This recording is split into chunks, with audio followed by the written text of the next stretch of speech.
Hi, everyone. I'm pleased to be here on behalf of the IFCC organization to welcome you all to this joint workshop of JCTLM, ICHCLR, and IFCC.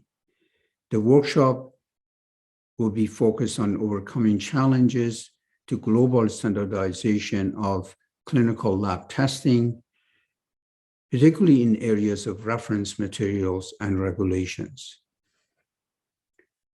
I will give a brief overview of the workshop goals and focus.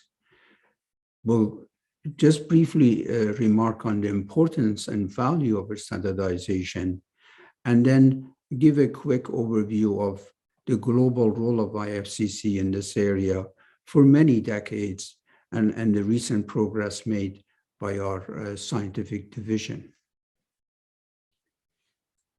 The workshop key goals, first of all, is to develop and publish recommendations on how lab medicine community can address challenges related to reference materials, and as well as to country and region specific regulations that could more effectively achieve standardized results on a global basis. The specific focus of the workshop is particularly on the situation when recalibration of existing end-user measuring systems is needed to conform to internationally agreed standardization goals. Also, a key goal is to develop harmonized and simplified regulations for this situation that will enable faster and less costly standardization of results to improve patient care and safety. And what do we need to achieve these goals? Two areas will be focused on: commutable matrix-specific certified reference materials that meet ISO standards, and approaches to harmonized regulations in different countries when methods on the market are recalibrated to conform to recommendations for standardization of results. So matrix-specific certified reference materials, as well as regulations, regional regulations, and how can one harmonize these? Clearly, this audience is very well aware of the importance and value of standardization.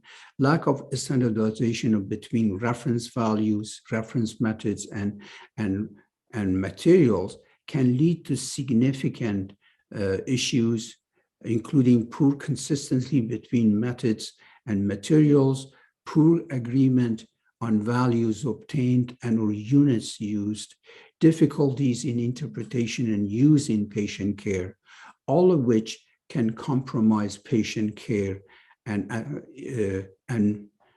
potentially cause adverse outcomes. Standardization is also, as you are all aware, is a key requirement for metrological traceability. Standardization and harmonization of the testing process, both testing methods and materials, has been a major priority of IFCC for many years. And as you know, IFCC has led efforts in this area through its scientific division for several decades.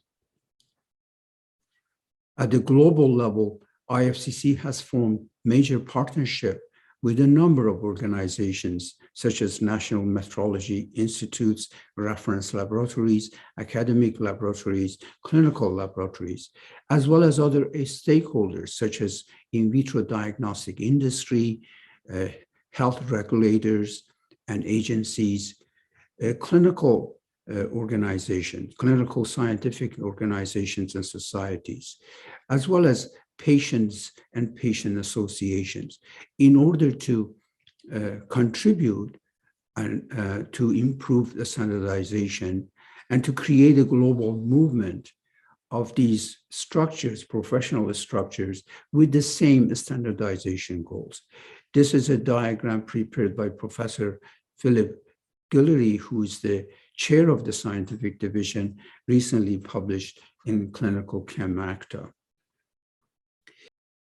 The IFCC Scientific Division is the largest division within the IFCC organization and has a large number of committees and working groups working on various aspects of standardization.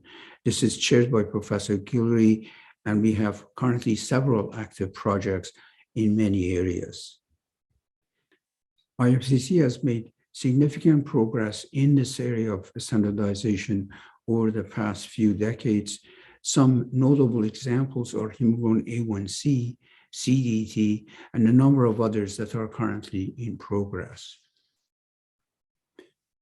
Hemoglobin A1C is an excellent example where IFCC has led the efforts towards standardization by developing one international reference method, one network of reference labs, and several quality control trials. The results and the goals being that all hemoglobin A1C results are now traceable to the IFCC reference method, and the standardized results and result interpretation is being achieved around the world in various clinical laboratories. This has clearly guaranteed quality of hemoglobin A1C results and improved safety at the patient level, and that is clearly a major contribution to the field of not only laboratory medicine, but clinical medicine. Another example is CDT, alcohol, which is a marker of alcohol consumption. IFCC has led standardization efforts by defining the analyte, by developing a reference method, and developing reference materials.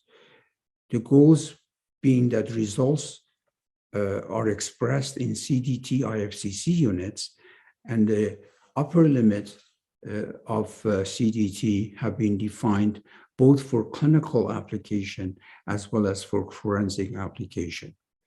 The outcomes being homogeneous result expression and improved interpretation of results and medical legal decisions.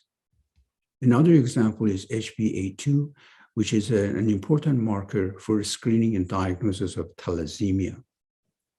IFCC's leading efforts to develop a reference method as well as reference materials with the goal of having international use of identical cutoffs at the clinical level. This will contribute to improved safety in the screening and diagnosis of thalassemia, but also improved information for patients and medical decision-making. Several other projects are currently underway in the area of standardization led by our scientific division.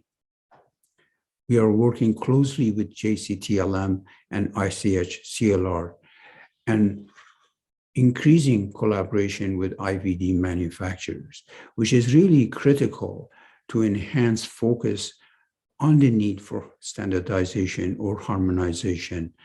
And we're hoping that this workshop will contribute to increased collaboration among various stakeholders. So thank you very much for participating in this workshop. I hope you enjoy this strong scientific program planned over the next few days. Thank you.